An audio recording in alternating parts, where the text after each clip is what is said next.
my family, they tend to be like, why do you want to paint my picture? Like my mom, I've used my mom in several things, and she's always like, why do you want to take my picture? Why are you wanting me in your artwork? And I'm like, why wouldn't I want you in my artwork?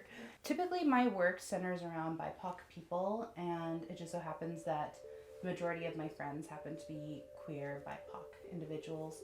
And so they tend to take center stage in my work. And so that in itself is bringing queer people to the center. This particular body of work that I've been creating is about queer people's hands and the ways in which they function and allow us all to live our authentic lives.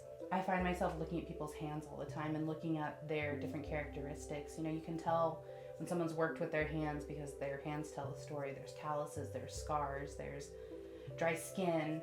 And I think hands just have a lot of character, and they're just like a body part that we don't often think about and how it engages with the world around us. With this show in particular, I'm trying to eliminate the feeling of otherness and showing that queer people just exist and we don't have to be othered all of the time. I think it's important for other artists to see themselves in other people's work, but I also think it's important for viewers to see themselves in people's work.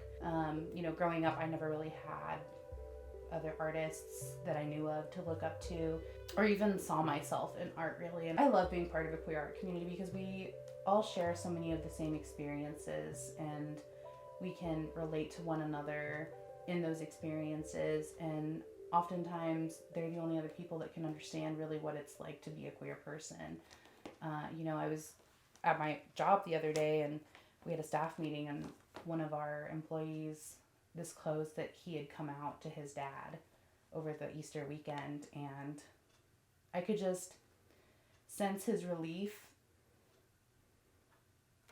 and how relieving that was to me when I came out to my family.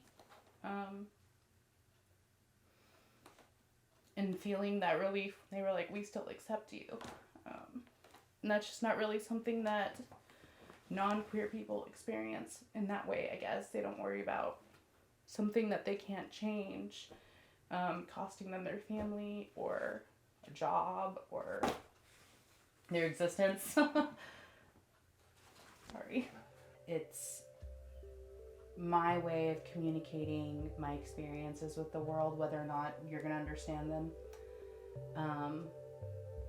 And that it's also my way of authentically living in my own truth.